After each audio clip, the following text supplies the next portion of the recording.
அனைவருக்கும் அன்பார்ந்த மாலை வணக்கங்கள். நாம் இன்றைய ஆரம்ப வகுப்பை ஆரம்பிப்போம்.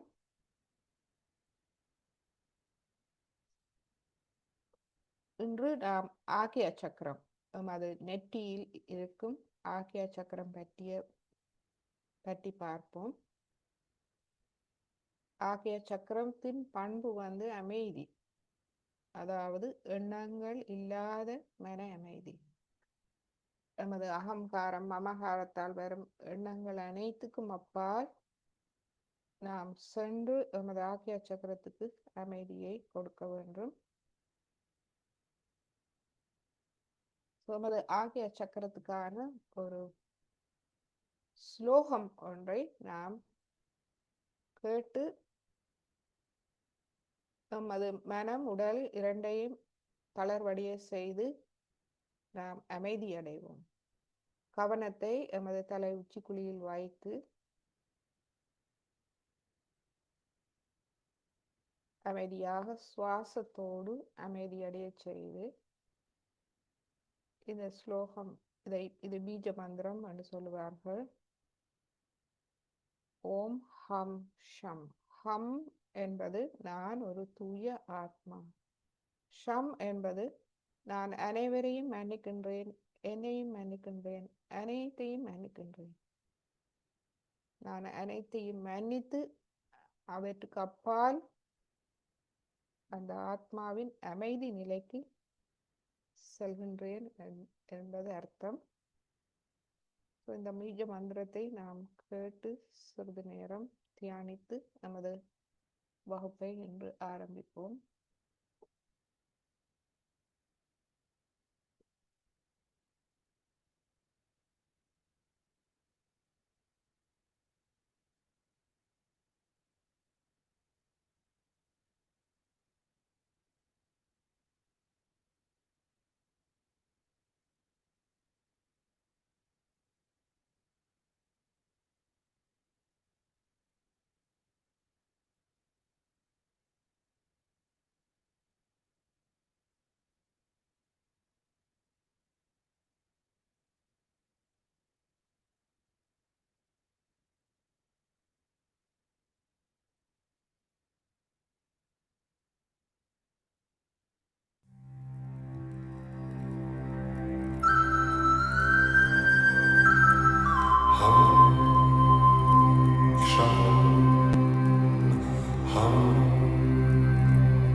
எல்லோருக்கும் சவுண்ட் கேக்குதா?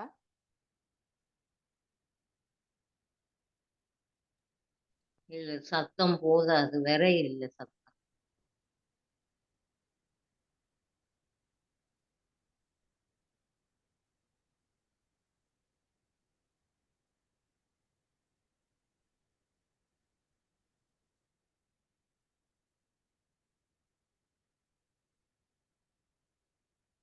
இப்ப எப்படி இருக்கு?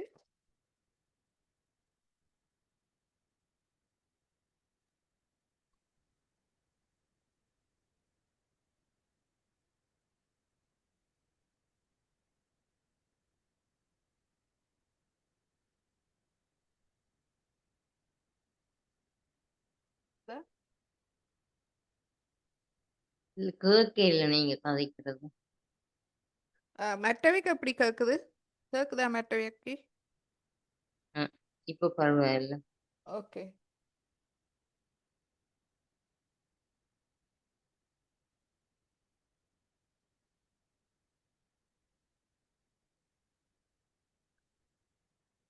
இந்த பம்ஷம் பீஜ மன்றத்தோடு நாம் தியானத்தை ஆரம்பிப்போம். உண்மை எமது ஆத்ம நிலை சச்சித் ஆனந்த ரூபம். சத்தியம் நான் ஒரு தூய ஆத்மா. ஹம் அகம் அகம் என்பது ஆத்மா.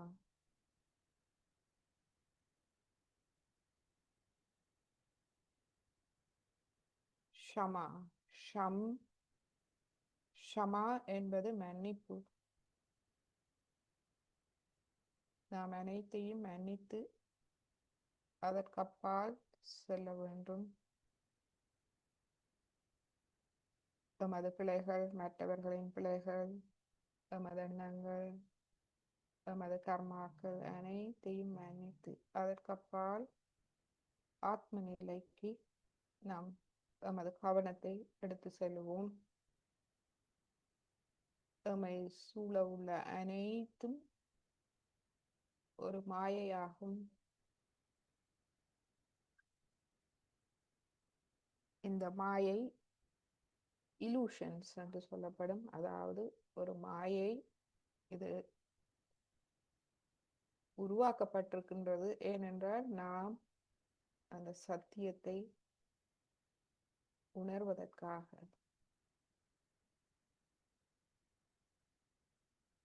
எனவே நாம் எமது கவனத்தை ஆத்மாவுக்கு எடுத்து செல்லுவோம். தலை உச்சி குழியில்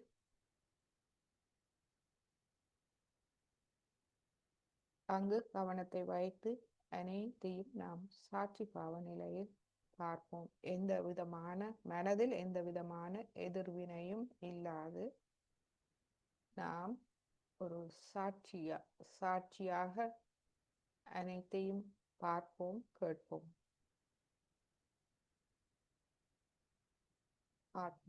ஆத்மாவில் நமது கவனத்தை வைத்து நமது பிரம்மராந்திரத்தை நாம் தளர்வடைய செய்து திறப்போம். கவனத்தை அங்கு கொண்டு வந்து நமது சுவாசத்தோடு அமைதியடைய செய்து நமது கவனத்தை சுழுமுனை நாடி வழியாக மூலாதாரம் மற்றும் அனைத்து சக்கரங்களையும் நாம் கவனிப்போம். மற்றும் எமது இரு கைகளையும் நாம் கவனிப்போம். உள்ளம் கை 10 விரல்கள்.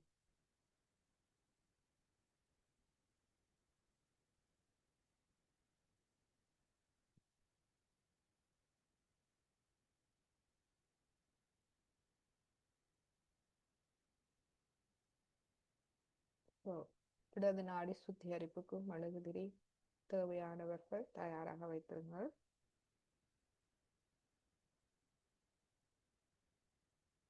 மற்றும் அனைவரும் உப்பு நீர் சுத்திகரிப்புக்கு தயாராக இருங்கள்.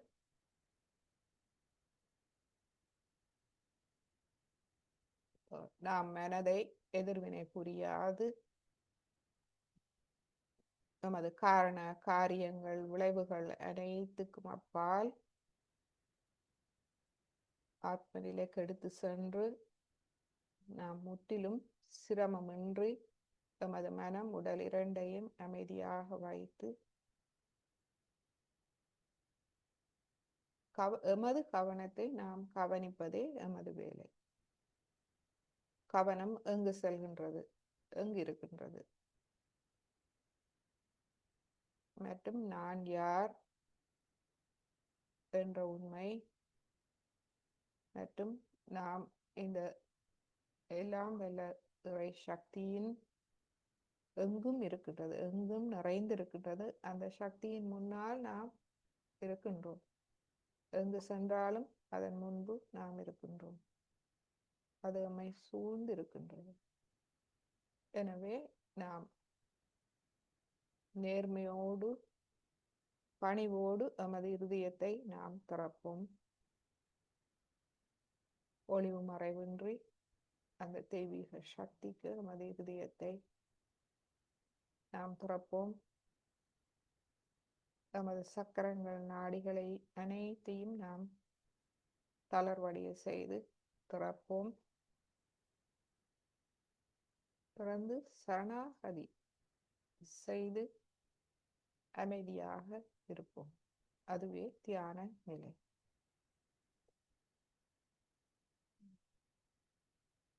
கடந்த வகுப்புகளில் நாம் விசுத்தி சக்கரத்தை பற்றி பார்த்தோம். அதன் பண்புகளை நாம் நன்றாக பார்த்தோம்.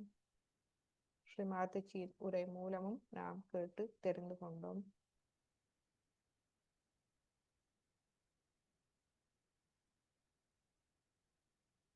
பற்றற்ற சாட்சி பாவ நிலை. எமது மனதில் எந்த விதமான எதிர்வினையும் இல்லை. அமைதி மட்டுமே சாட்சி பாவ நிலை. பற்றில்லாத சாட்சி பாவ நிலை.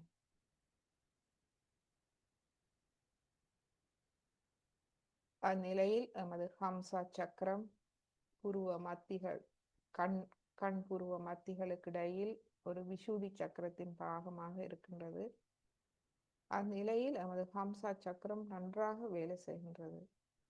தியான நிலையில் அது நமக்கு பகுத்தறிவு அதிகமாகின்றது. அந்த பகுத்தறிவில் நாம் நல்லது கெட்டதை நன்றாக உணர்ந்து கொள்கின்றோம். அந்த உள்ளுணர்வு மூலமாக நாம் நல்லது கெட்டது, எது எமக்கு நல்லது, எது எமக்கு வேண்டாதது என்பதை தெளிவாக உணர்ந்து கொள்கின்றோம். இந்த உள்ளுணர்வு, இவை எண்ணங்கள் அல்ல, இவை ஆத்மாவில் இருந்து வரும் உள்ளுணர்வு எம்மை வழிகாட்டுகின்றது.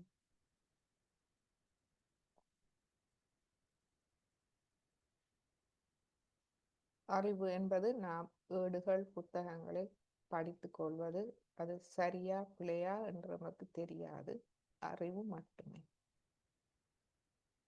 ஞானம் என்பது அந்த அறிவு எமக்குள் நிரூபிக்கப்படும் போது அது ஞானமாகின்றது.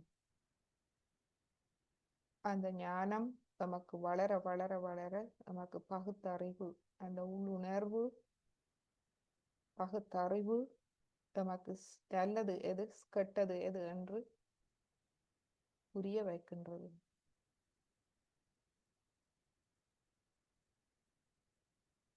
உதாரணமாக அறிவு என்பது சிறு பிள்ளைகளாக இருக்கும் போது நெருப்பு சுடும் என்று சொல்லுவார்கள். ஆனால் அதை தொட்டு பார்க்கும் வரை நமக்கு அது சுடுமா அல்லது சூடாக இருக்குமா குளிராக இருக்குமா என்று தெரியாது. நாம் தொட்டு பார்க்கும் போது அது ஞானமாகின்றது.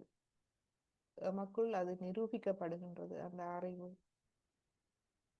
ஞானம் நாம் பரிசோதனை செய்து பார்க்காது, மற்றவர்களின் அனுபவம் மூலமாகவும் நாம் ஞானத்தை விவேகத்தோடு கற்றுக்கொள்ளலாம்.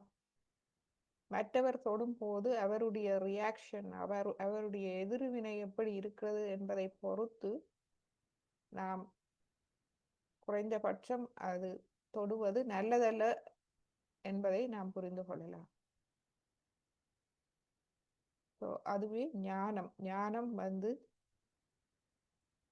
ஆதாரபூர்வமாக நிரூபிக்கப்படுகிறது நமக்குள். இவ்வாறு ஞானம் வளர வளர பகுத்தறிவு தானாக வளர்கின்றது. நல்லது எது, கெட்டது எது என்ற அந்த பகுத்தறிவு நமது உள்ளுணர்வு மூலமாக நமக்குள் கிடைக்கின்றது.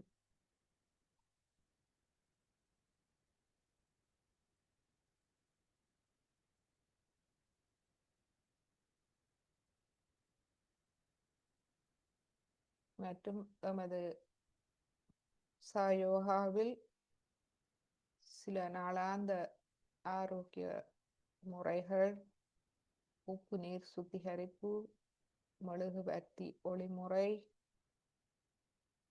மற்றும் நமது கல்லீரல் சூடாக இருக்குமாயின் நாம் ஐஸ் பொதி வைக்கலாம்.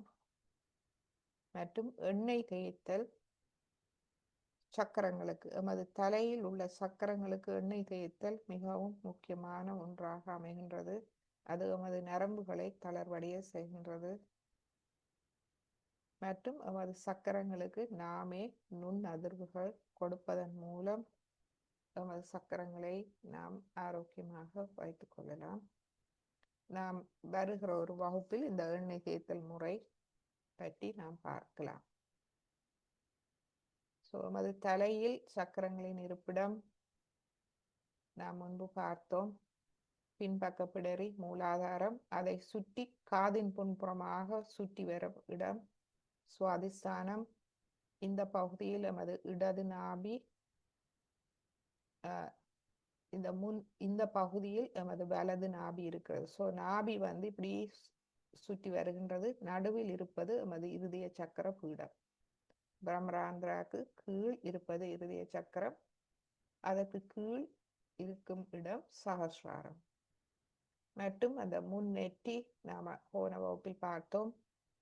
முன்னெட்டி தலைமயிர் பிரியும் இடம்.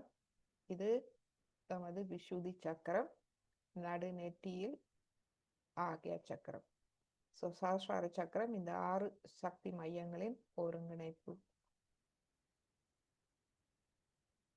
இந்த சகசிரார சக்கர பகுதியை நாம் பார்த்தோம் என்றால், பிரம்மராந்திரம் தலை உச்சிக்குழி, அதுக்கு மேல் உள்ள சிறு பகுதி, தலை உச்சிக்குழி அந்த துடிக்கும் இடம் இருதய பீடம்.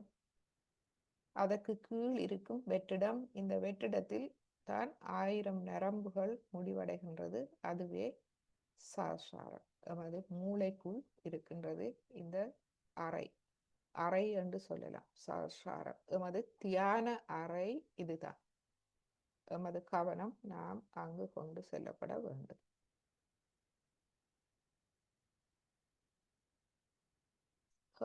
ஆக்ஞா சக்கரத்தின் முக்கியமான பண்பு நமக்கு தெரியும். எமது சிரசில் இருக்கின்றது ஆக்ஞா சக்கரம். நமது சிரசை நாம் அமைதியாக வைத்திருப்பதற்கு எண்ணங்கள் இல்லாத நிலையில் அமைதியாக இருக்க வேண்டும். இந்த எண்ணங்களை நாம் தவிர்ப்பதற்கு மன்னித்து விடுவதே மிக சிறப்பானது.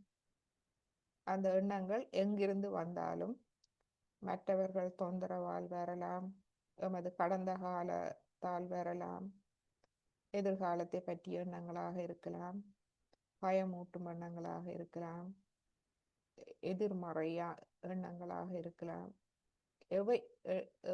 எந்த வகையான எண்ணங்கள் ஆனாலும் அந்த எண்ணங்கள் எமது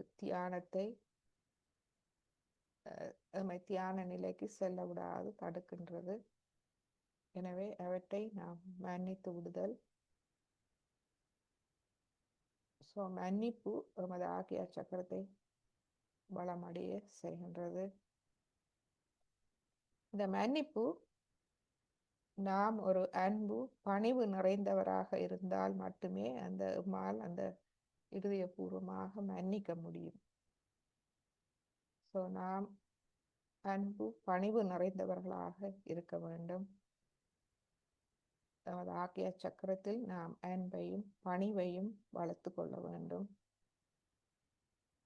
நமது மனக்கட்டுப்பாடுகள், நமது மமகாரம், வேண்டாத கட்டுப்பாடுகள், எமக்கே நாம் விதித்து கொண்ட கொள்கைகள், தேவையற்றவை அனைத்திலிருந்து நாம் விடுபட வேண்டும். மற்றும் அகங்காரம், நான் என்ற அகங்காரம், உண்மை தெரிந்த பின் நான் ஒரு ஆத்மா, பரமாத்மாவின் ஒரு துளி. அங்கு அகங்காரத்துக்கு என்ன இடம் இருக்கின்றது?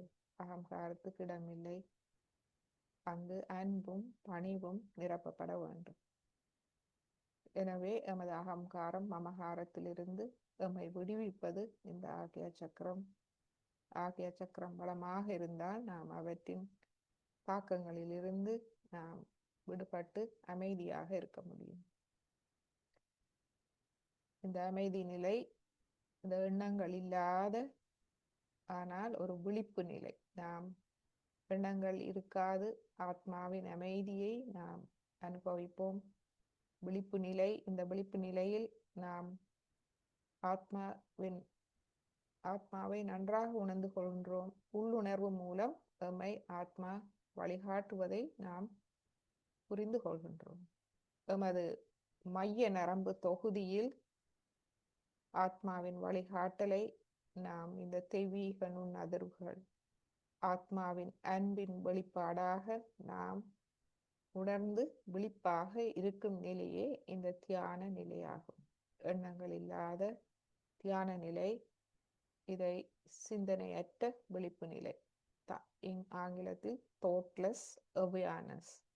எண்ணங்கள் இல்லை, ஆனால் நீங்கள் விழிப்பாக இருப்பீர்கள். இந்த நிலைக்கு காரணமாக இருப்பது எமது ஆக்யா சக்கரம்.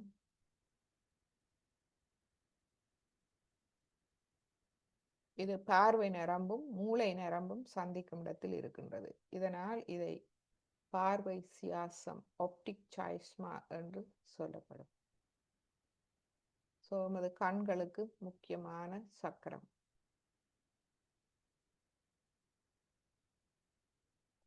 ஆஞா என்பதன் கருத்து, ஞா என்பது தெரிந்து கொள்ளல், ஆ என்பது முழுவதும் தெரிந்து கொள்ளல், அதாவது ஞானம். அறியாமை விலகி ஞானம் ஒளி, நமக்கு ஆத்ம ஒளி கிடைக்கின்றது. மற்றும் ஆஞா என்றால் நாம் கீழ்ப்படிதல் என்று பொருள், அல்லது கட்டளையிடுதல். நாம் அதிகாரத்தோடு கதைக்கும் போது அது கட்டளையிடுதல்.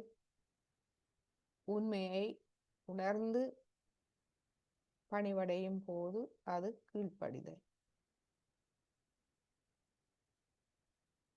அதிகாரத்தோடு நாம் உண்மையை எடுத்து கூறும் போது அது நல்ல கட்டளையிடுதலாக மாறுகின்றது. உண்மையை அறிந்து நாம் பணிவோடு கீழ்ப்படுகின்றோம். அதுவும் நமது ஆக்யா சக்கரத்தின் நற்குணமாகும். மற்றும் ஞானம், நமக்கு அறியாமையை போக்கி ஞானத்தை தருகின்றது.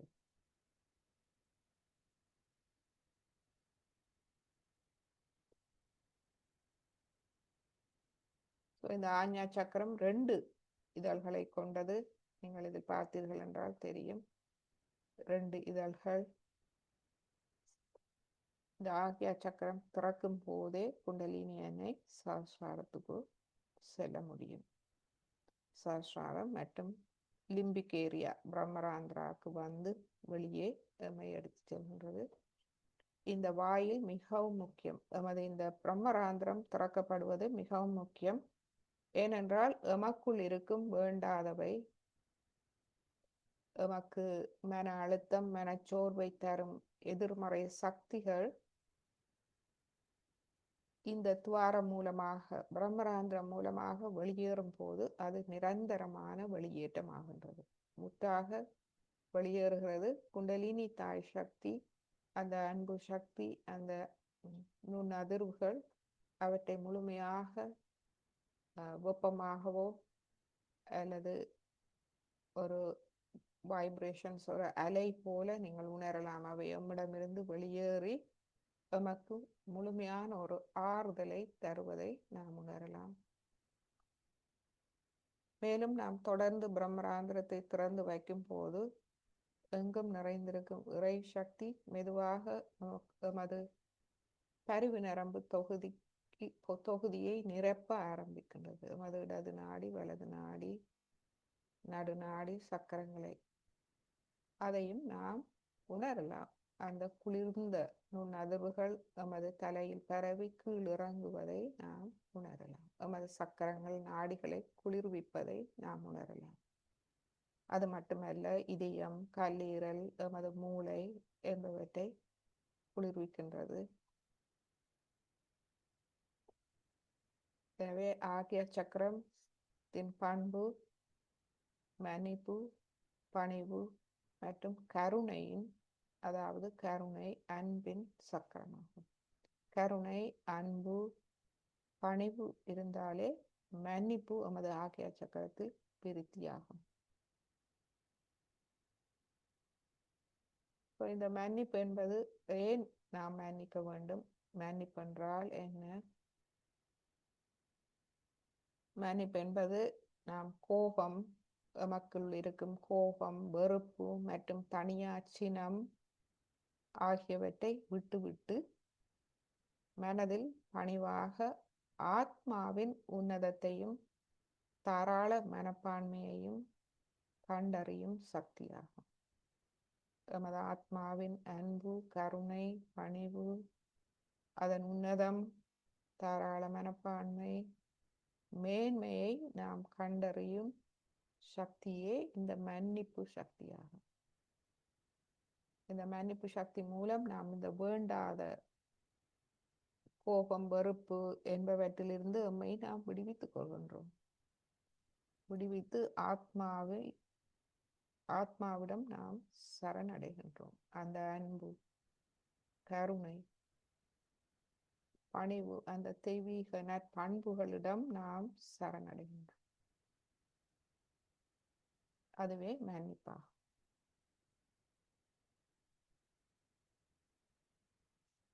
மற்றவர்களை மன்னிக்காமல் இருப்பதால் நாம் எமக்குத்தான் தீங்கு விளைவிக்கின்றோம், மற்றவர்களுக்கு அல்ல. அதை நாம் உணர்ந்தால் மன்னிப்பு இலகுவாகின்றது. இது நடைமுறைக்குரியது. நாம் அதை உணரலாம். யாராவது ஒருவரோடு பிரச்சனை என்றால் அது மண்டையை குடைந்து கொண்டிருக்கும். மன்னித்து அதிலிருந்து விலகிவிட்டால் நாம் தெய்வீக, அதாவது ஆத்மாவின் ஆளுமைக்குள் வருகின்றோம். அவ்வாறு நாம் வரும்போது தெய்வீகம் அனைத்தையும் பார்த்துக் கொள்கின்றது. எம்மையும் பார்த்துக் கொள்கின்றது, எமக்கு தொந்தரவு செய்பவர்களையும் கவனித்துக் கொள்கின்றது. முடிந்தால் அவர்களை திருத்துகின்றது அல்லது அவர்களுக்கு தண்டனை வழங்குகின்றது. அது பரமாத்மாவின் வேலை, நம்முடையதல்ல.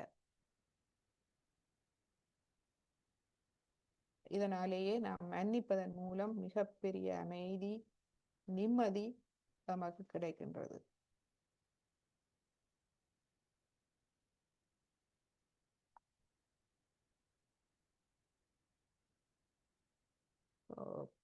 எமது ஆகிய சக்கரம் 2 இதழ்கள் கொண்டது. தத்துவம், ஒளி தத்துவம், லைட்.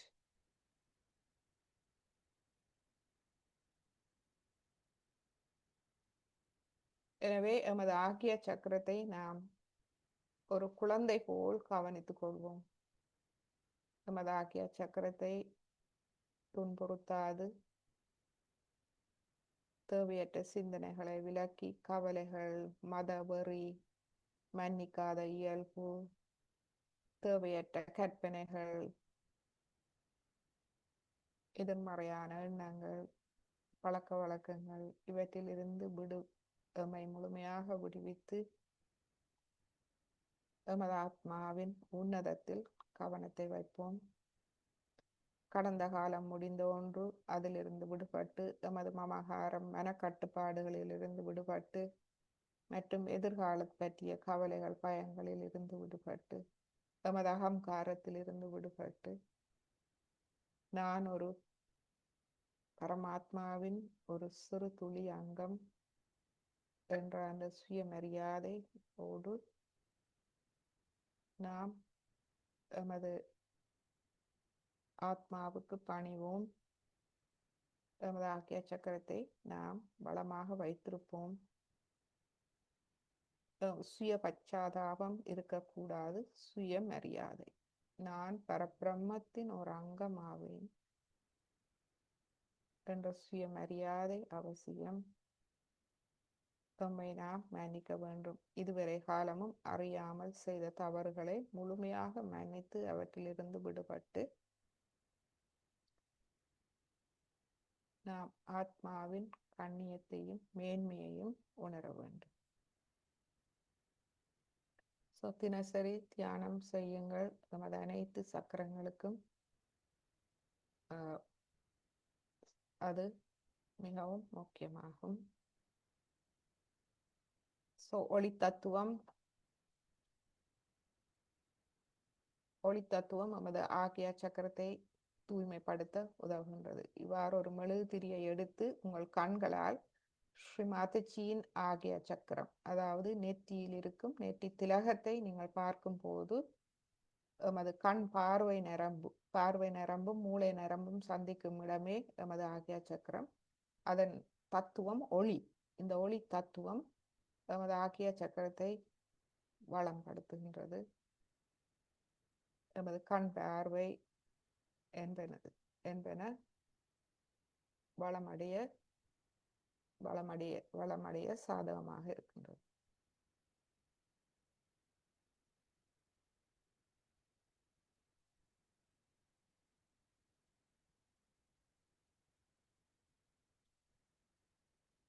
இவ்வாறு எமது நடு நாடி, இடது நாடி சுத்திகரிப்பு மற்றும் வலது நாடி இவற்றை நாம் பார்ப்போம். எமது கவனத்தை நாம் தலை உச்சி குழியில் வைத்து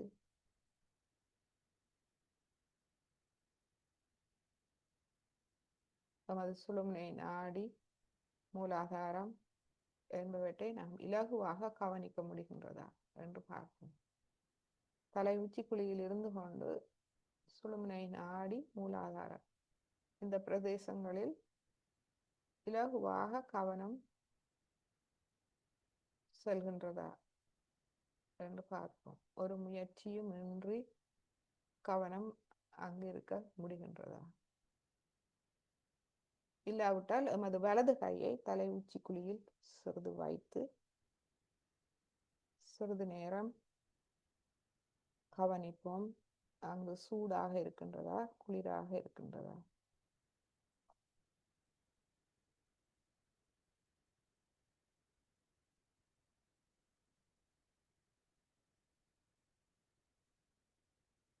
இப்பொழுது நமது வலது கையை 2 அங்குலம் மேல் உயர்த்துவோம்.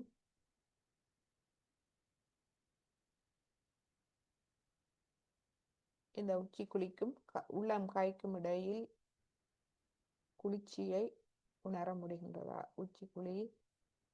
இதில் கேட்போம், ஸ்ரீ மாதாஜி எனது பிரம்மராந்திரத்தை திறந்து வையுங்கள். இந்த லிம்பிக் ஏரியா, எமது மூளையில் உள்ள இந்த லிம்பிக் ஏரியா பிரம்மராந்திரத்தை தளர்வடைய செய்து திறந்து வையுங்கள் தாயே.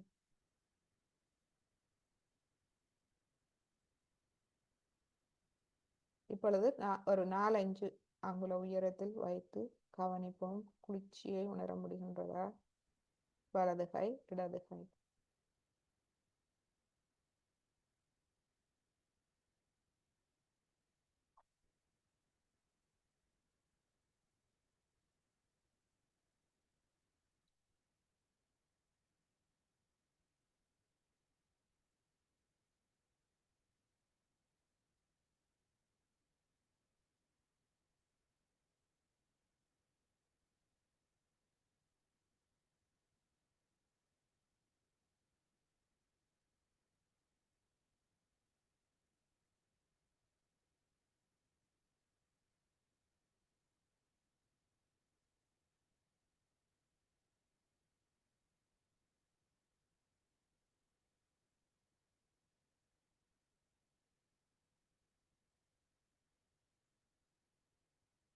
நன்றாக உச்சி குழிக்கும் உள்ளம் கைக்கும் இடையில் 5 அங்குல உயரத்தில் இருக்கும் நமது வலது உள்ளம் கைக்கிடையில் நன்றாக நுண் அதிர்வுகளை உணர முடிகின்றன.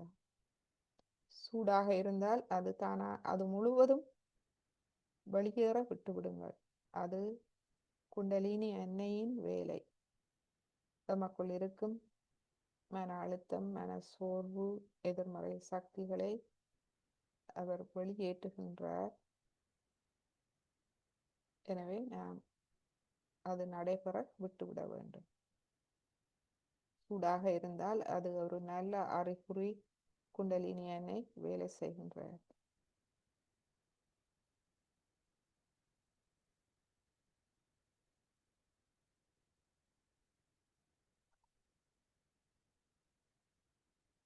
இப்பொழுது நமது வலது கையை மடக்கி கொண்டு வந்து இடது கை உள்ளம் கையை தலை உச்சி குழியில் வைப்போம். பின்பு 2 அங்குல உயரத்துக்கு உயர்த்துவோம்.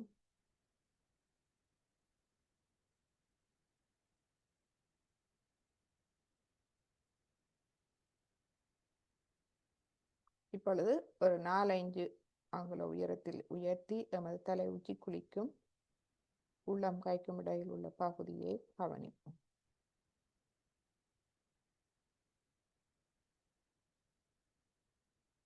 இப்பொழுது கைகளை நாம் கீழே கொண்டு வருவோம்.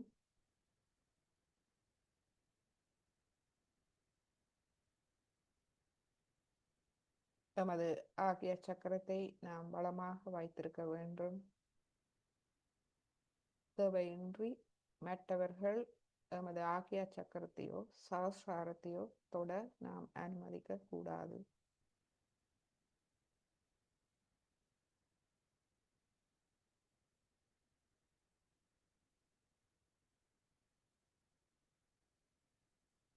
நமது கவனம் ஆத்மாவில் இருக்க வேண்டும். லேசாக நமது ஆகிய சக்கரத்துக்கு அப்பால்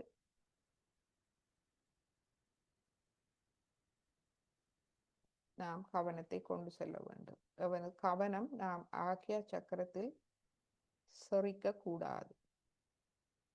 ஆகிய சக்கரத்தில் செறிவடைய செய்யக்கூடாது. லேசாக ஆகிய சக்கரம் ஊடாக சஹஸ்ராரத்துக்கு எடுத்து வர வேண்டும், தலை உச்சிக்கு.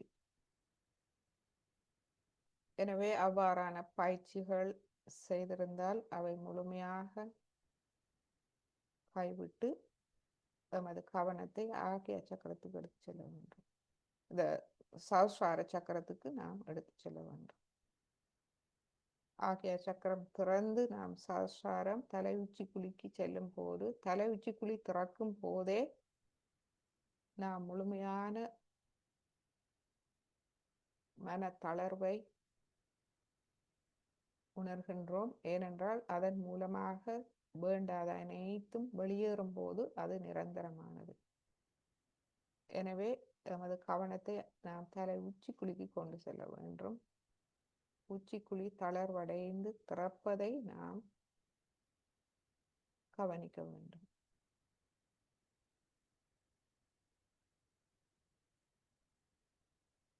சில பயிற்சிகள், பிழையான பயிற்சிகள் இருக்கின்றது. சில பேர் செய்கின்றார்கள். மன கட்டுப்பாட்டு, மைண்ட் கண்ட்ரோல், ஞான திருஷ்டி முறைகள், தொலை தொலைவு உணர்தல், கிளாவாரன்ஸ், ஹிப்னோட்டிசம், சித்திகள், அதாவது சித்த விளையாட்டுகள், இவை அனைத்தும் தீய சக்தியால் ஆளப்படலாகும்.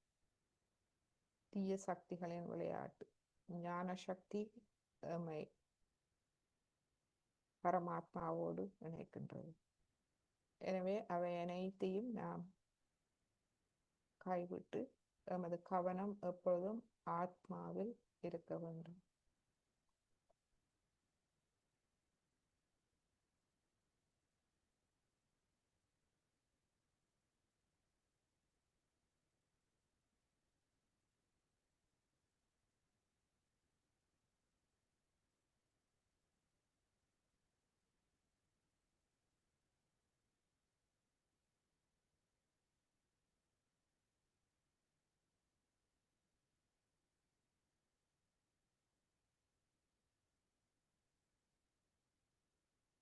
குண்டலினி எண்ணெய் சக்தியிலேயே நாம் கவனம் இருக்க வேண்டும். வேறு எந்த தீய சக்திகளிலும் கவனம் இருக்கக்கூடாது. அவை எம்மை ஆள நாம் அனுமதிக்க கூடாது.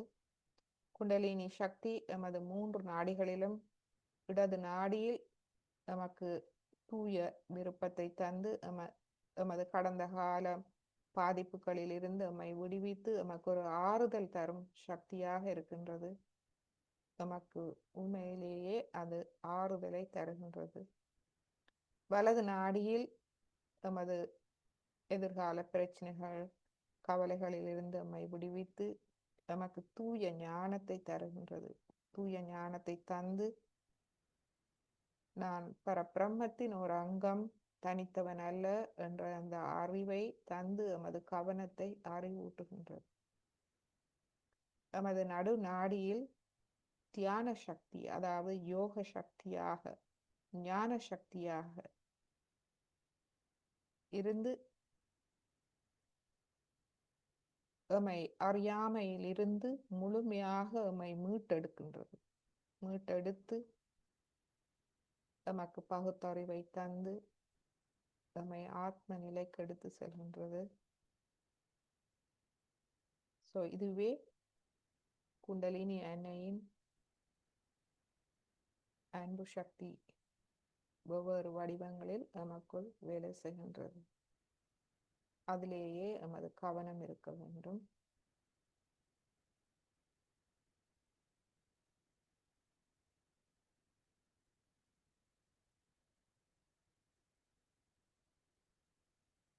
எனவே இப்பொழுது நாம் நமது நடு ஆகிய சக்கரத்தில் நமது வலது கையை வைப்போம் நெற்றியில்.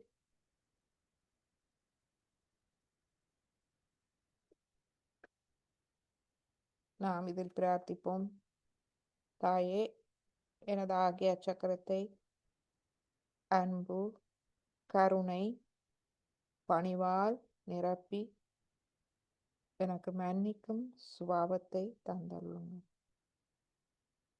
இந்த மன்னிக்கும் சுபாவம் அறிவுபூர்வமானது. அறிவுபூர்வமாக நாம் மன்னிக்கின்றோம். மன்னித்து வேண்டாதவற்றில் இருந்து விலகிக் கொள்கின்றோம். ஆத்மாவின் அன்பையும் கருணையையும் மேன்மையையும் உணர்வதற்கான முழு விருப்பம் அதுவே.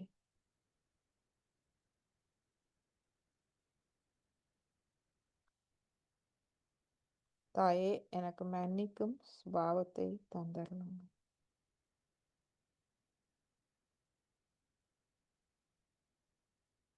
நான் அனைத்தையும் மன்னிக்கின்றேன். மற்றவர்களை மன்னிக்கின்றேன். என்னை மன்னிக்கின்றேன்.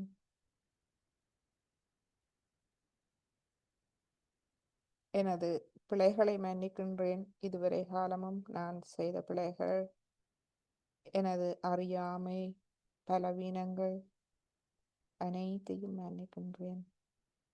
எனது எண்ணங்களை மன்னிக்கின்றேன். எனது கவலைகள், பிரச்சனைகள் இவை அனைத்தும் ஒரு மாயை. அவற்றை நான் முழுமையாக மன்னிக்கின்றேன்.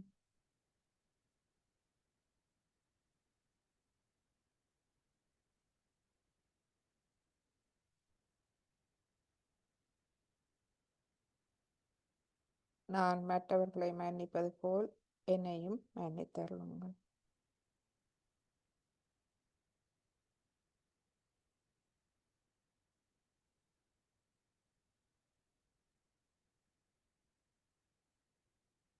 இப்பொழுது நமது வலது கையை நாம் மடக்கி கொண்டு வருவோம். நெற்றியில் நாம் அந்த குளிர்ச்சியை உணர முடிகின்றதா என்று பார்ப்போம்.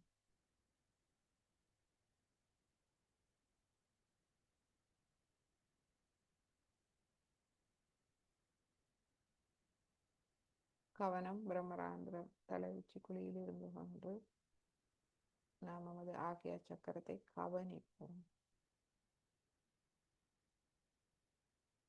அது குளிர்ச்சி அடைவதை உணர முடிகின்றதான்னு பார்ப்போம். நமது தலைக்குள் ஒரு குளிர்மை பரவுவதை நாம் உணர முடிகின்றதா என்று பார்ப்போம்.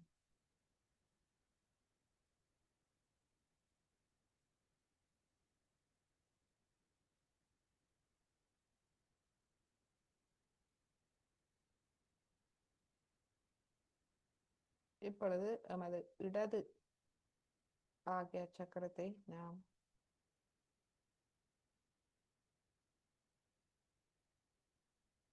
தூய்மைப்படுத்துவோம் உறுதிமொழிகள் மூலம். இடது ஆகிய சக்கரம் எமது பின்பக்க பிடரியோடு ஆரம்பித்து வலது பக்க தலைப்பக்கமாக வருகின்றது. அந்த பகுதி முதலில் எமது கையை பின்பக்க பிடரி, எமது வலது கையை பின்பக்க பிடரியில் நாம் வைப்போம்.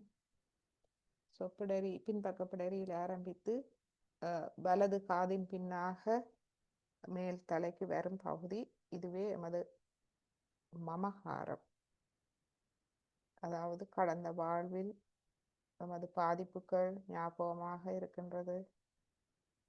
எமது மனக்கட்டுப்பாடுகள், வேண்டாத பழக்க வழக்கங்கள், இன்னும் எம்மை ஒட்டி கொண்டிருப்பவை அனைத்தும் இங்கு இருந்து கொண்டு நமக்கு பிரச்சனையை தருகின்றது. இவற்றிலிருந்து நாம் முழுமையாக விடுபட வேண்டும். எனவே எமது வலது கையை பின்பக்க பிடரியில் வைத்து நாம் கேட்போம், தாயே, உங்கள் அருளால் என்னை மன்னித்து விடுங்கள்.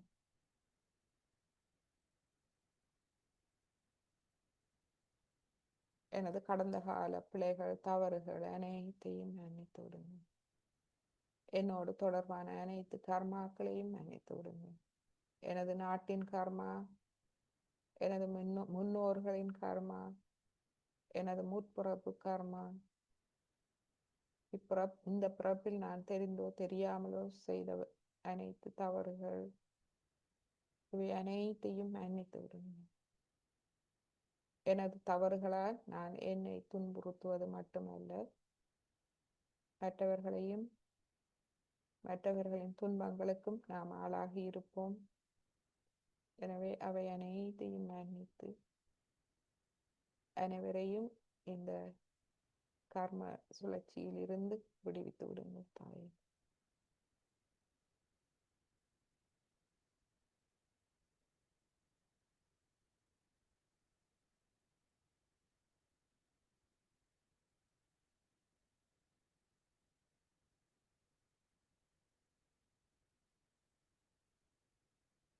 இப்பொழுது எமது வலது கையை எமது வலது பக்கம் அந்த தலையில் வைப்போம். இது எமது இடது நாடி நெற்றியில் குறுக்கிட்டு வலது பக்க தலையில் எமது மமகாரமாக முடிவடைகின்றது. இடது ஆகிய சக்கரம். ஓம் ஹம் என்று சொல்லுவோம். இதுவே இதனுடைய பீஜ மந்திரம். நான் ஒரு தூய ஆத்மா. 2 தடவை நாம் சொல்லுவோம். ஓம் ஹம்.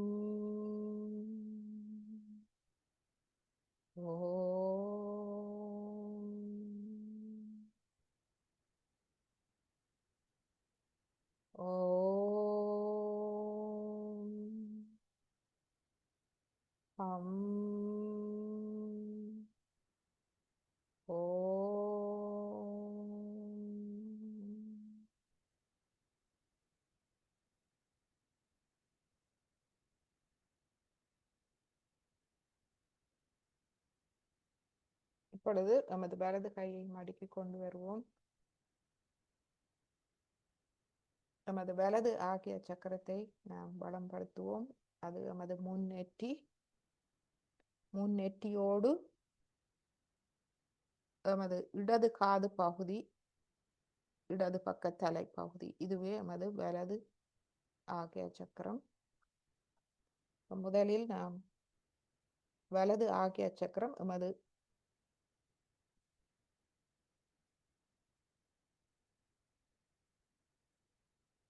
முதலில் நமது வலது கையை முன்னெற்றியில் வைத்து நாம் சொல்லுவோம், நான் எல்லோரையும் மன்னிக்கின்றேன்.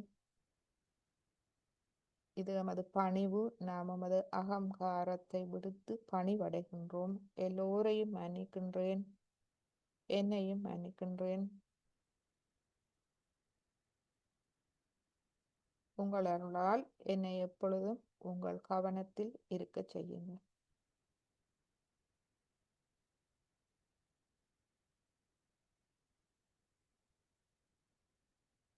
இப்பொழுது வலது கையை நாம் மடியில் வைத்து இடது கையால் நமது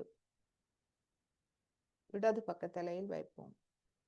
ஏனென்றால் எமது வலது நாடி நெற்றியில் குறுக்கிட்டு இடது பக்க தலையில் எமது அகங்காரமாக முடிவடைகின்றது. இந்த குறுக்கிடுவதாலேயே இவ்வாறு மாறி வருகின்றது. இடது கை இடது பக்க தலையில்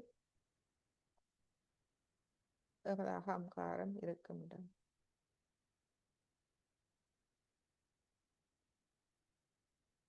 இதில் நாம் சொல்லுவோம், நான் அனைவரையும் மன்னிக்கின்றேன். ஓம் ஷம். 2 தடவை சொல்லுவோம். ஷமா. ஷம் என்பது நான் மன்னிக்கின்றேன். ஓம் ஷம். ஓம்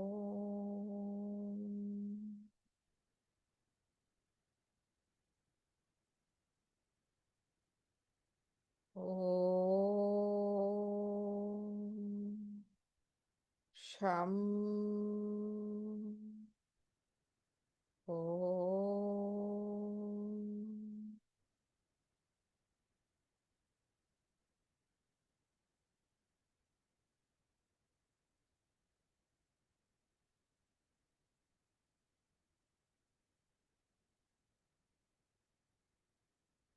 இப்பொழுது நமது இடது கையை நாம் அடுக்கிக் கொண்டு வருவோம். இப்பொழுது நாம் எம்மை சிறிது கவனிப்போம். நாம்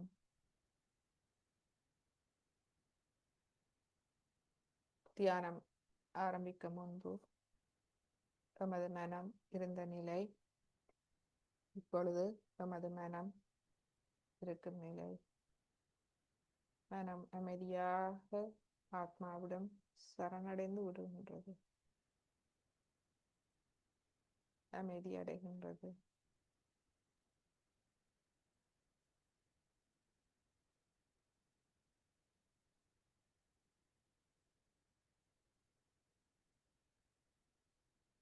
எண்ணங்கள் இல்லாத அமைதி நிலை.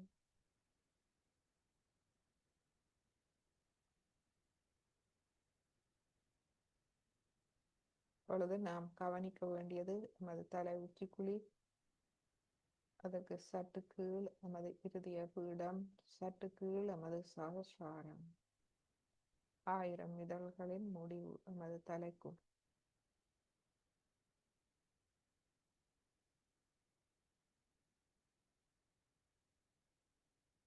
குழுமனை நாடி மூலாதாரம்.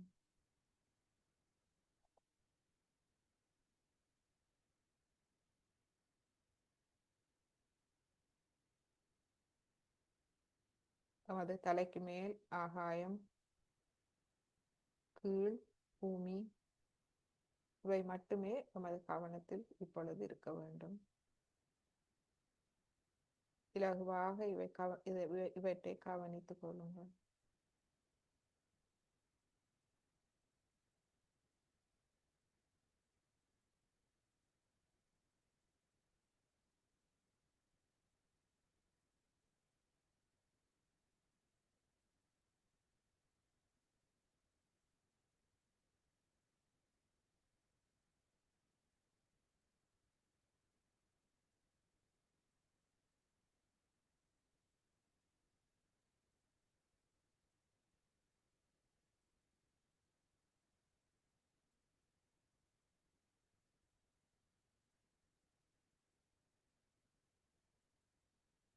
மகிழ்ச்சி எமது நாடிகள், சக்கரங்கள் அனைத்தையும் எங்கும் நிறைந்திருக்கும் இந்த தெய்வீக அன்பு சக்தியால் நிரப்பிவிடும்.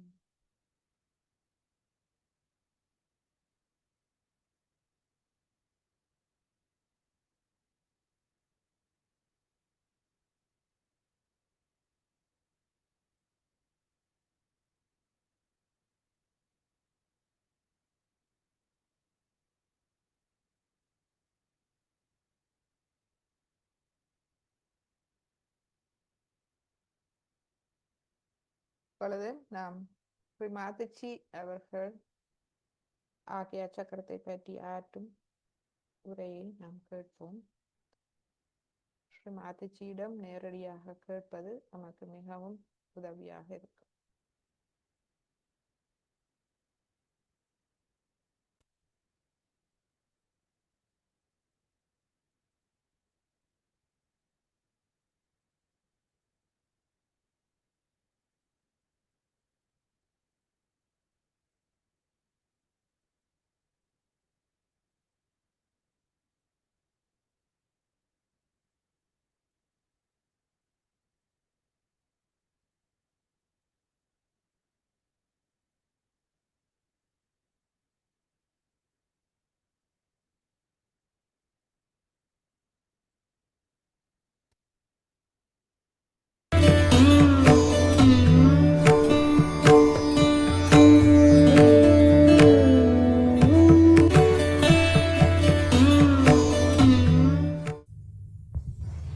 Today we are talking about the sixth chakra called as Agya chakra.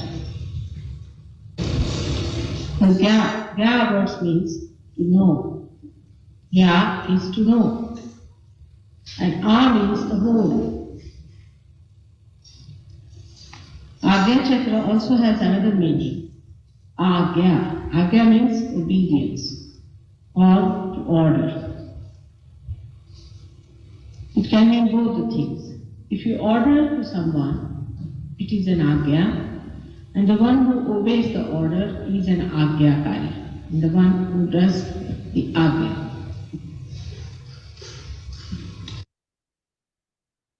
Today we are going to understand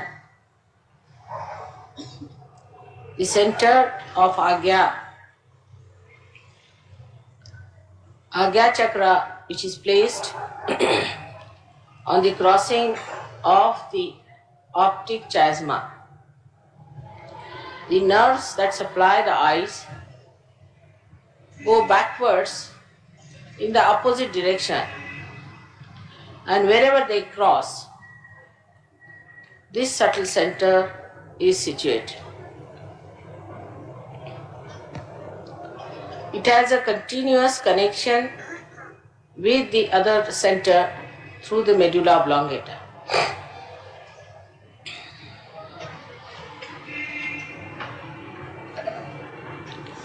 This center has got two petals,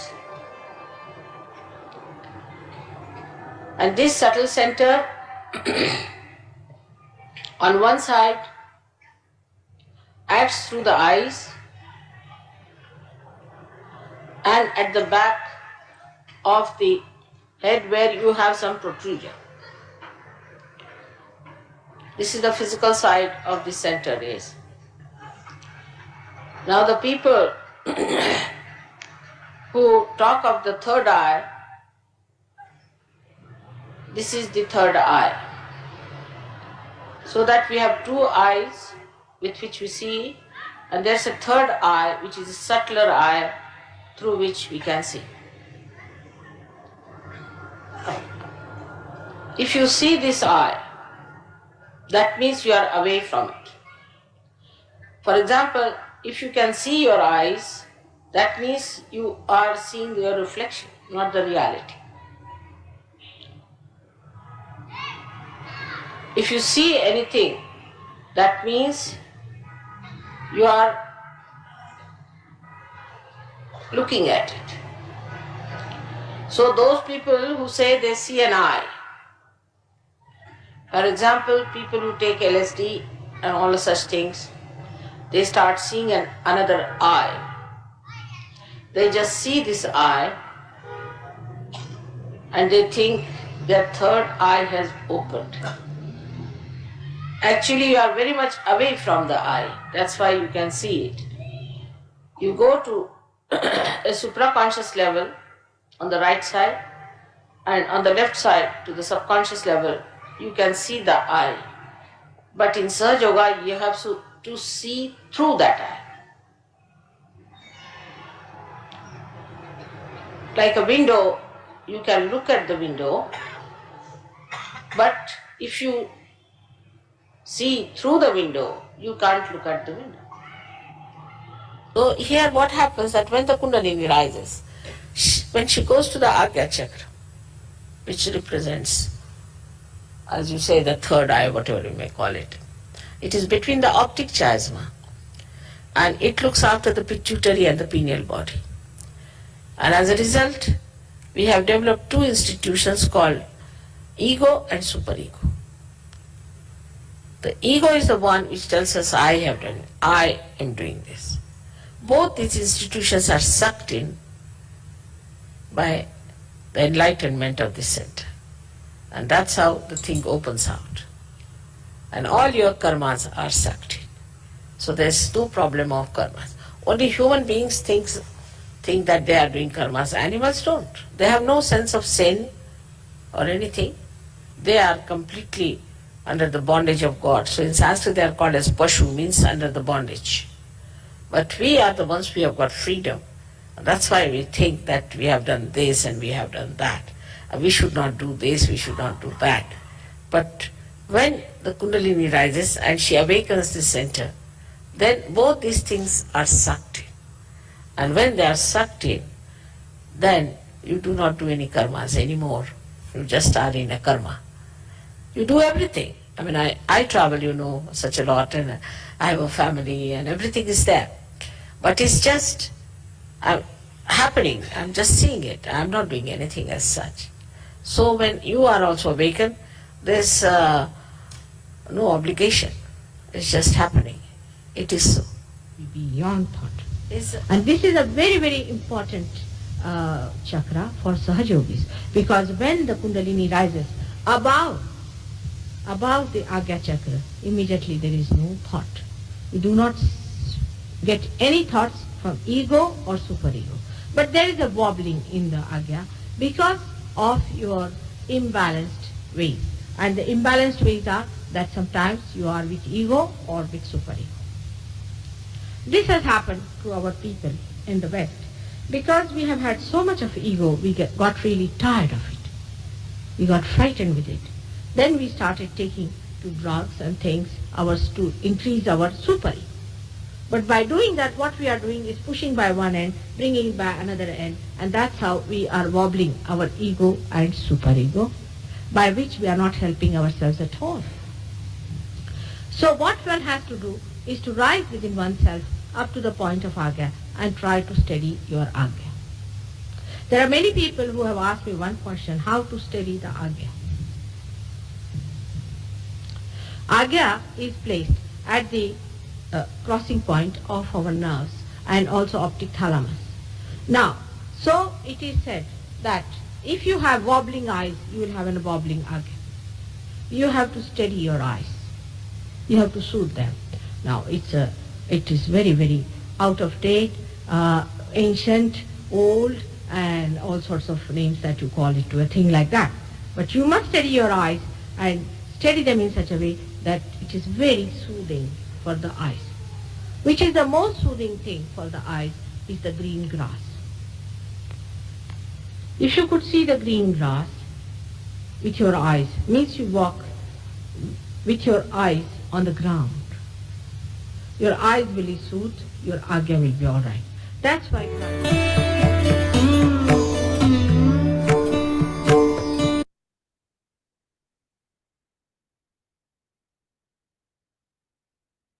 இப்பொழுது இன்னும் ஒரு சிறிய உரையை நாம் கேட்போம். ஆக்யா சக்கரம் பற்றிய உரை.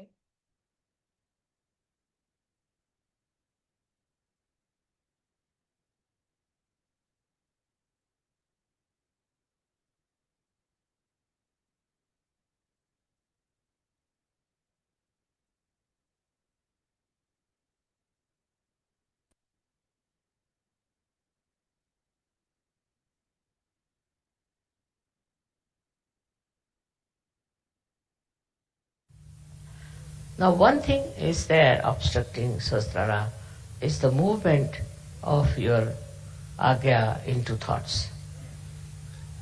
That's the only thing. 1 minute.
So இந்த வீடியோவில் தமிழ் சப்டைட்டில் இல்லை பொறுமை வாரம் இருக்கும்.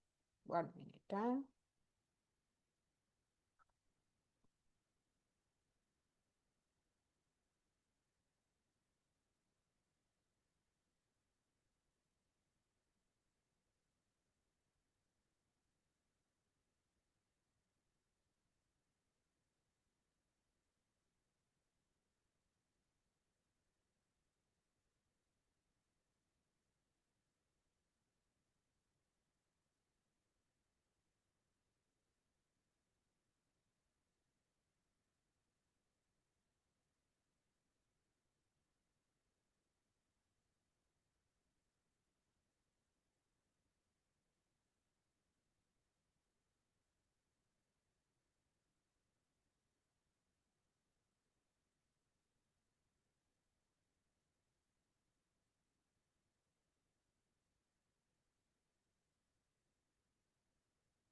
தொடர்ந்து நாம் கவனத்தை சஸ்வரத்தில் வைத்து நாம் இன்றைய வைப்ரேஷன்ஸ், அதாவது அதிர்வுகளை தொடர்ந்து உணர்வோம்.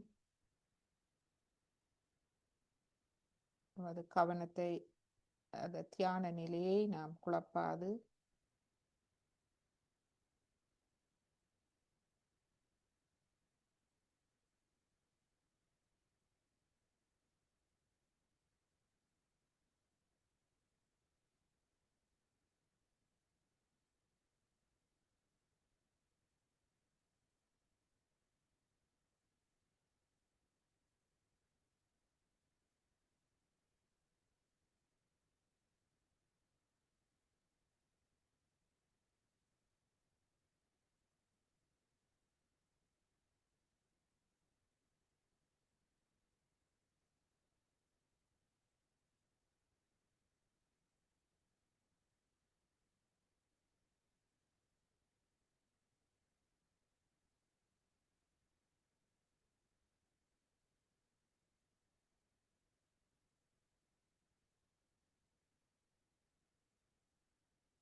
இந்த வீடியோவில் இங்கிலீஷ் சப்டைட்டில் இல்லை, தமிழ் தமிழ் சப்டைட்டில் இல்லை. ஸோ இன்னொரு வீடியோ நான் போடுகின்றேன்.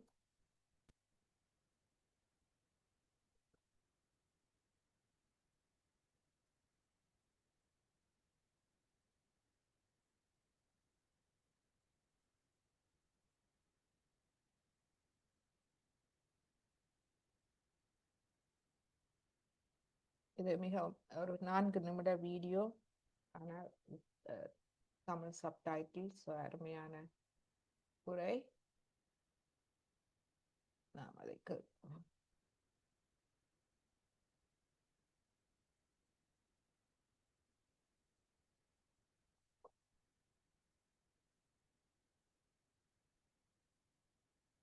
So here what happens that when the Kundalini rises, when she goes to the Agya Chakra, which represents, as you say, the third eye, whatever you may call it, it is between the optic chiasma and it looks after the pituitary and the pineal body. And as a result, we have developed 2 institutions called ego and superego. The ego is the one which tells us, I have done it, I am doing this. Both these institutions are sucked in by the enlightenment of this center. And that's how the thing opens out. And all your karmas are sucked in.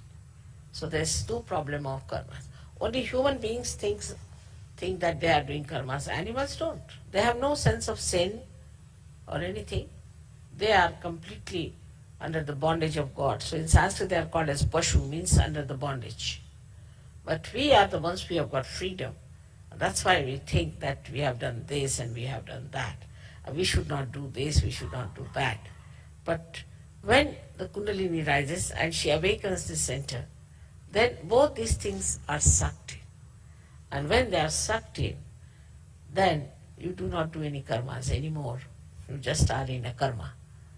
You do everything. I mean, I travel, such a lot, and I have a family, and everything is there. But it's just happening. I'm just seeing it. I'm not doing anything as such. So when you are also awakened, there's no obligation. It's just happening. It is so. Is here where we should understand this center is bestowed upon by the great life of Christ. Christ is there. And they said that he died for our sins, died for our karmas, is a fact. Because when he is awakened, these two institutions are pulled inside, and you get your Kundalini out there. It opens out, and this bone, which has been calcified, opens out, and the Kundalini pierces through. And this is what it is that he died for our sins.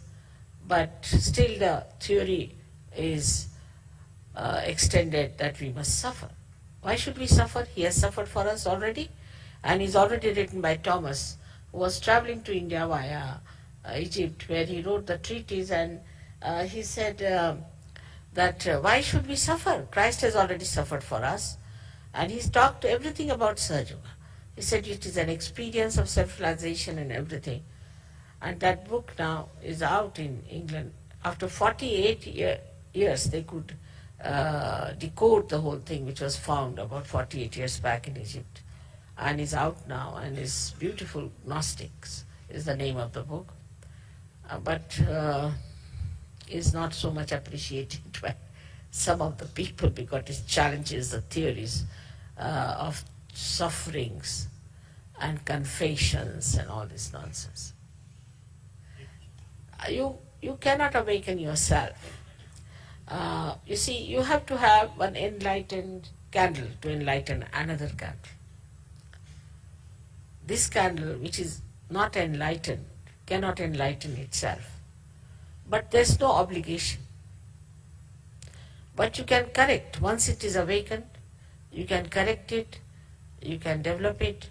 First, only few hair-like strands of this energy come up and open the fontanelle bone area, and then this flow of Ru starts flowing on you, and it relaxes more of the centers, so more of these strands start coming up.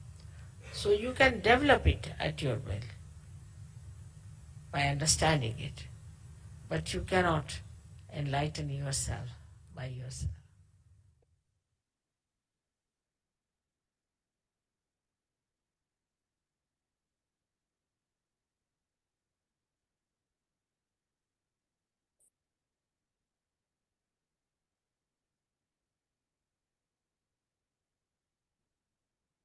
ஒரு சிறிது நேரம் தியானிப்போம். ஸ்ரீ மாதாஜி சொல்கின்றார், குண்டலினி எண்ணெய் சுழுமுனை நாடி வழியாக மேலெழுந்து நமது ஆக்யா சக்கரம் ஊடாக நமது உச்சிக்குழிக்கு வரும்போது உச்சிக்குழியை துளைத்து வெளியேறுகின்றார். நாம் அந்த குளிர்ச்சியை உணர முடிகின்றது.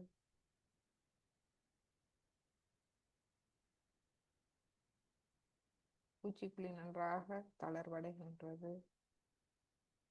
எங்கும் நிறைந்திருக்கும் இந்த அன்பு சக்தி, இறை சக்தி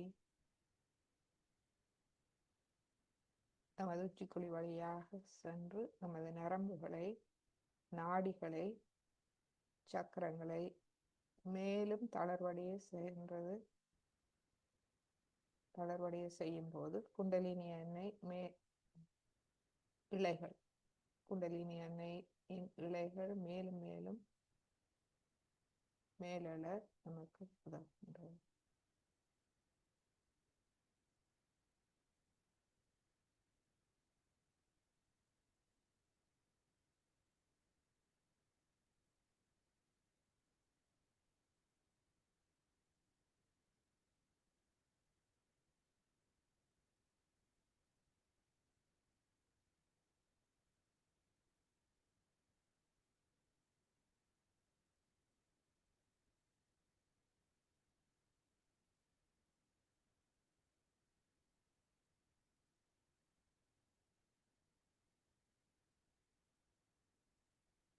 இந்நிலையில் நாம் குண்டலினி எண்ணெயை எழுப்பி கவசமிட்டு இன்றைய தியானத்தை முடித்துக் கொள்வோம்.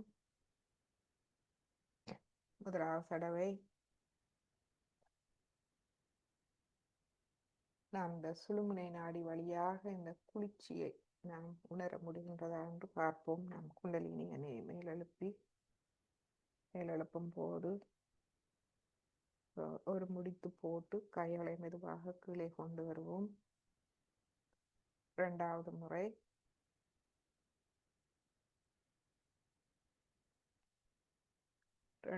முடித்து போட்டு கைகளை மெதுவாக கீழே கொண்டு வருவோம்.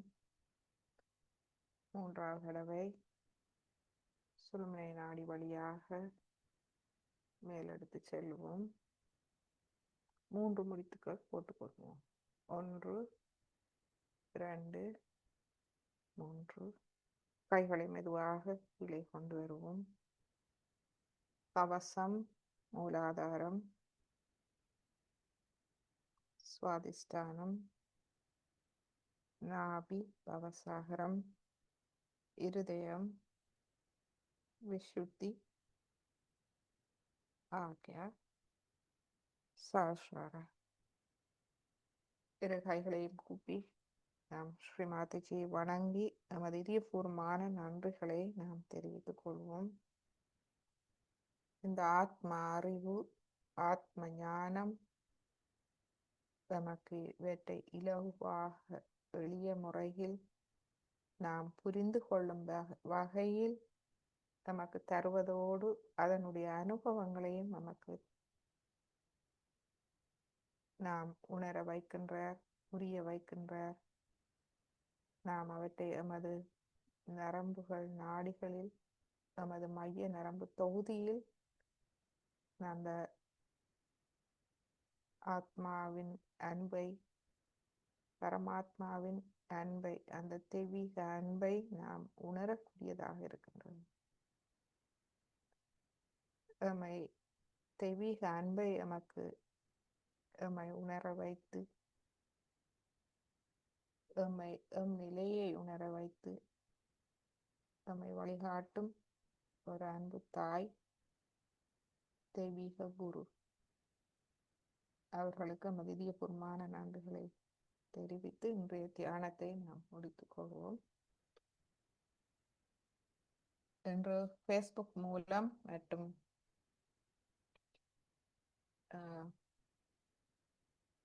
ஜூம் மூலம் இணைந்த அனைத்து நண்பர்களுக்கும் நமது இதயபூர்வமான நன்றிகளும் வணக்கங்களும். உங்கள் அனுபவங்கள், கேள்விகள் அல்லது நம்மோடு தொடர்பு கொள்ள விரும்பினால் சாட் மூலமாக நீங்கள் தொடர்பு கொள்ளலாம், அல்லது நமது வாட்ஸ்அப் மூலமாக தொடர்பு கொள்ளலாம். ஜூமில் இணைந்திருப்பவர்கள் நீங்கள் அன்மியூட் பண்ணி கதைக்கலாம்.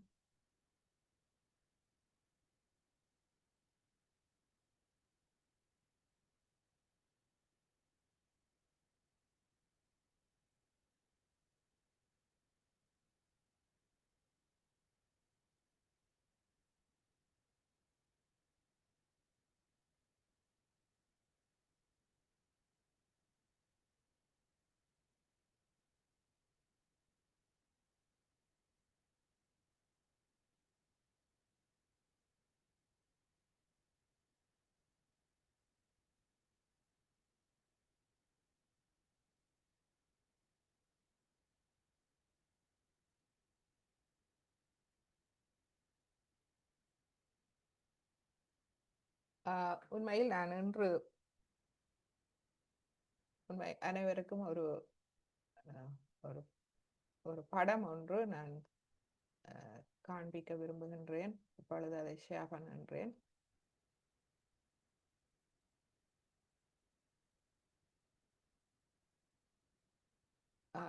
தெரிகின்றதா? அனைவருக்கும் தெரிகிறதா? ஆமாம்மா தெரியுது. கணேஷர் தெரியுது. அதுதான் இது ஒரு அன்பர், அது மோடு தியானத்தில் ஈடுபடும் ஒரு சகயோகினி. நேற்று எமது செவ்வாய்க்கிழமை காலை தியானத்தின் போது அவருடைய வீட்டில் அவர் எடுத்த படம். ஸோ ஸ்ரீ கணேசர் தெரிஞ்சிருக்கார். அவர் உடனே படம் பிடித்து எனக்கு அனுப்பினார். ஸோ இது ஆக்யா சக்கரம் ஒளி தத்துவம். இந்த ஒளி மூலம் நாம் ஸ்ரீமாதஜி நெற்றி திலகத்தை பார்க்கும் போது எமது ஆக்யா சக்கரம் வளமடைகின்றது. ஸோ இது ஒரு நிரூபணம் நமக்கு. ஸோ இவர் ஸ்ரீ கணேசர் பரசு பாசம் அதோட மற்றும் மகா கணேசர் தலையில கிரீடத்தோட தெரிகின்ற எவ்வளவு அழகாக புனிதமாக இருக்கின்றது இதை பார்க்க.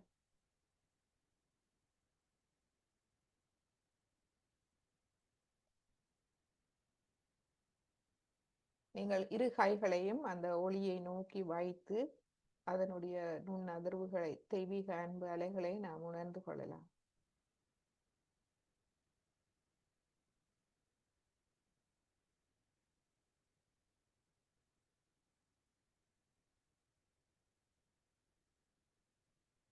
நேற்று செவ்வாய்க்கிழமை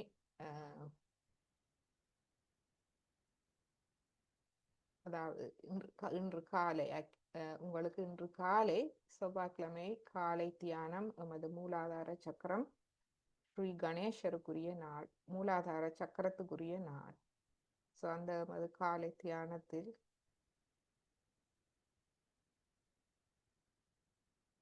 எத்தனை பேர் நீங்கள் நுண் அதிர்வுகளை உணரக்கூடியதாக இருக்கின்றது இந்த ஒளியில் இருந்து வர?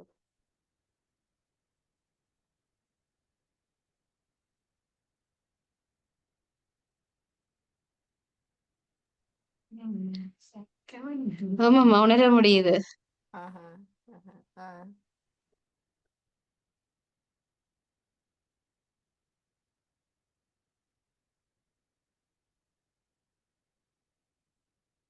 நான் ஸ்டாப் பண்றேன்னு.